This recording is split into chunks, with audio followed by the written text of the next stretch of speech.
Shalom Bapak Ibu Saudara yang terkasih dalam Tuhan. Ya, baik yang ada di rumah juga dan di gereja ini. Kita bersyukur untuk ibadah doa pagi ini. Kita akan melanjutkan pembacaan firman Tuhan dari Mazmur 43. Kalau kita lihat Mazmur 43 ini adalah kelanjutan dari Mazmur 42 ya, masih kelanjutannya.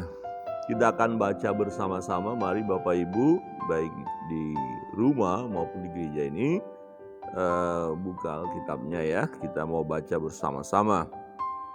Kita buka hati kita supaya kita bersama-sama diberkati Tuhan melalui kebenaran firman Tuhan pagi hari ini.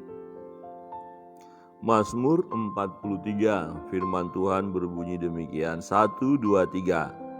Berilah keadilan kepadaku ya Allah, dan perjuangkanlah perkaraku terhadap kaum yang tidak saleh.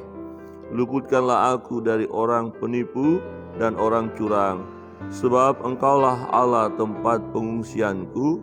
Mengapa Engkau membuang aku? Mengapa aku harus hidup berkabung di bawah impitan musuh?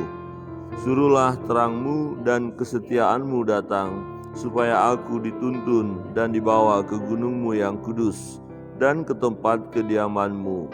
Maka aku dapat pergi ke mezbah Allah, menghadap Allah yang adalah sukacitaku dan kegembiraanku, dan bersyukur kepadamu dengan kecapi, ya Allah, ya Allahku. Mengapa engkau tertekan, hai jiwaku? Mengapa engkau gelisah di dalam diriku? Berharaplah kepada Allah, sebab aku bersyukur lagi kepadanya, penolongku dan Allahku. Amin. Bapak, Ibu, dan Saudara yang terkasih dalam Tuhan, jelas ini kelanjutan firman Tuhan dari Mazmur 42. Mazmur 42 kita juga melihat ya, tantangan pergumulan yang dihadapi oleh sang pemazmur ya, bahwa dia mengalami tekanan dalam jiwanya, tertekan dalam jiwanya. Ya, mengapa engkau tertekan, hai jiwaku, dan mengapa engkau gelisah dalam diriku? Ya, tentang tekanan dalam jiwa kita, kegelisahan itu bisa terjadi dalam hidup kita.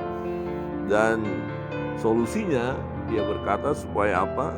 Berharap kepada Allah ya. Sebab aku bersyukur lagi kepadanya, penolongku dan Allahku. Jadi memang hanya kepada Allah kita berharap. Diberkati orang yang mengandalkan Tuhan, yang berharap kepada Tuhan. Nah, yang berharap atau mengandalkan manusia akan tertutup ya.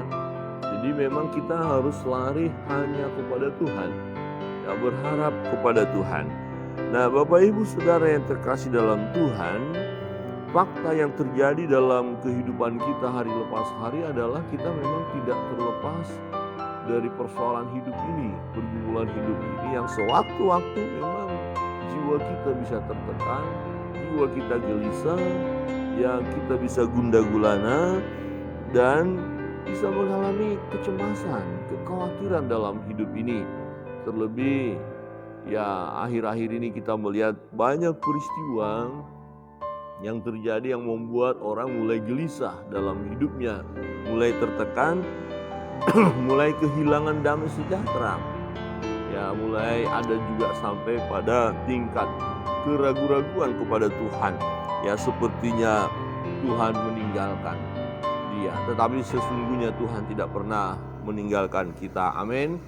Bapak Ibu Saudara, kita orang percaya tidak pernah ditinggalkan oleh Tuhan, sedetik pun tidak. Sekali-kali aku tidak akan meninggalkan engkau, kata Yesus kepada murid-murid dan juga tentu kepada kita, bahwa Tuhan Yesus memang tidak pernah meninggalkan kita. Aku menyertai kamu senantiasa sampai akhir zaman, kata Tuhan ya. Jadi sampai akhir hidup kita, penyertaan Tuhan itu luar biasa.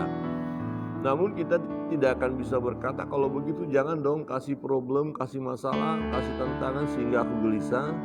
Tidak bisa juga. Ya, itu memang bagian kehidupan kita. Yang terpenting apapun persoalan kita, apapun masalah kita, apapun pergumulan kita, yang akan membuat jiwa kita tertekan, yang akan membuat jiwa kita gelisah, kita harus atasi segera mungkin. Caranya ya hanya datang kepada Tuhan, berharap kepada Tuhan, menerima kenyataan itu. Artinya begini, kalau hari ini Tuhan izinkan kita sakit, Tuhan izinkan kita tidak ada keuangan kita minus, ya usaha kita bangkrut, ya kita harus menghadapi tantangan yang besar, dan itu Tuhan izinkan, maka terima kenyataan itu bahwa aku tahu ada maksud Tuhan mengapa Tuhan izinkan hal ini terjadi, dan aku tahu bahwa Tuhan bersama dengan aku sekalipun aku dalam pergumulan ini. Jadi ketika jiwa kita mulai tertekan, mulai gelisah, kita berkata, hai jiwaku, jangan tertekan, jangan gelisah, berharap kepada Tuhan. Artinya kita sendiri berkomitmen untuk datang kepada Tuhan. Ya, jangan merenungi nasib gitu ya. Ada orang merenungi nasibnya yang susah gitu ya. Ya akhirnya dia semakin terpuruk keadaannya. Jadi kalau saudara ya menghadapi persoalan, pergumulan, sakit, penyakit, penderitaan, kemudian saudara fokus hanya memikirkan itu saja, merenungkan itu saja, dan merasa tidak bisa keluar dari situ lagi, semakin sedih, semakin terpaparlah kita nanti. Semakin tak berdaya, akhirnya makan pun tak selera. Kalau makan sudah gak selera, semakin lemas, gak ada kekuatan, semakin tak bergairah, mata mulai berkunang-kunang, mulai lesu, tidak bisa diajak lagi melakukan sesuatu yang dahsyat karena sudah tidak memiliki kekuatan. Nah, orang yang kehilangan pengharapan sangat berbahaya, Bapak Ibu Saudara yang terkasih dalam Tuhan. Tetapi yang benar adalah berharaplah kepada Tuhan, pandanglah kepada Allah yang mampu menolongmu. Nah itu, pandang kepada Tuhan yang mampu menolong kita. Jadi apa persoalan? Apa pergumulan? Apa sakit penyakit? Ya, mengenai apa? Oh, kita berkata, aku mengalami kesusahan, aku mengalami kesedihan, ini berat masalahku. Iya, betul. Solusinya pandang kepada Allah. Tuhan, aku tahu Engkau akan menolong aku dan aku mau bersyukur. Nah, Bapak Ibu Saudara yang terkasih dalam Tuhan, menarik sekali. Sang pemazmur ini di dalam tekanan yang luar biasa dan juga ada musuh-musuh yang menekan dia, ya. Dia sangat merindukan tetap untuk ada di hadirat Allah. Ya, dia merindukan komitmen untuk selalu ada dalam hadirat Tuhan. Perhatikan di ayat 4. Maka aku dapat pergi ke mezbah Allah, menghadap Allah yang adalah sukacitaku dan kegembiraanku, dan bersyukur kepadamu dengan kecapi, ya Allah, ya Allahku.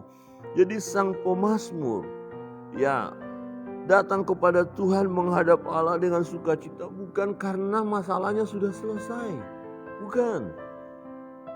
Ya, jadi di dalam masalah yang ada, dalam pergumulan yang ada, dalam tekanan yang ada, jiwa mulai tertekan, gundah gulana, gelisah, dan justru kondisi seperti itu datang kepada Tuhan.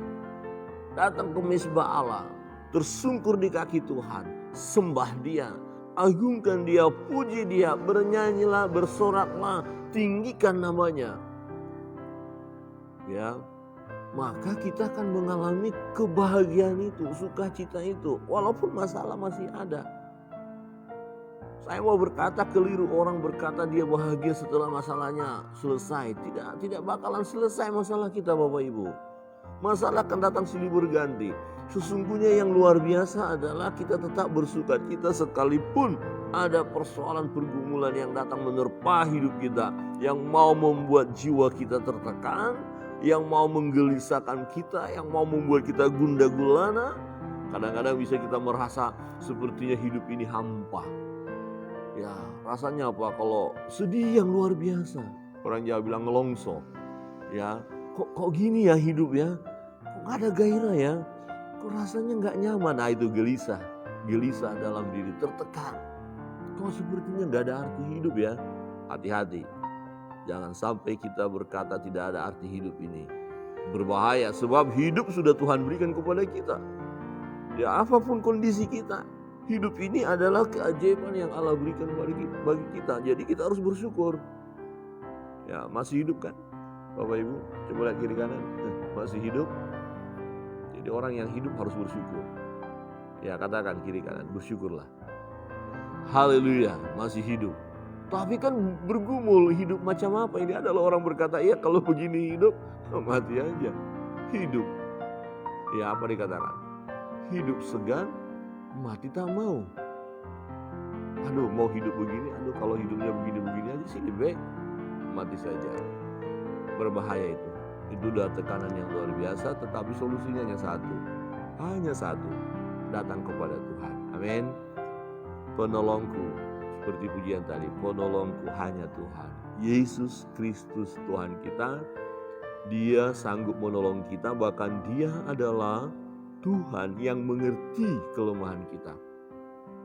Tuhan mengerti kelemahan kita, kelemahanmu, pergumulanmu. Dia Allah yang menilik kita, ya, melihat kita, mengetahui segala beban pergumulan kita.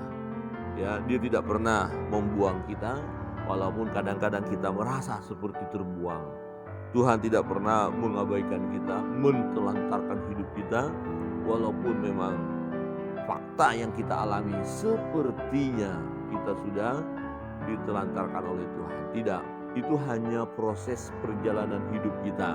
Ada kalanya sepertinya kita sedang berjalan dalam lembah, tetapi kemudian naik lagi gunung, lembah lagi, seperti itu. Sampai di garis akhir adalah kebahagiaan. Sebab apa firman Tuhan?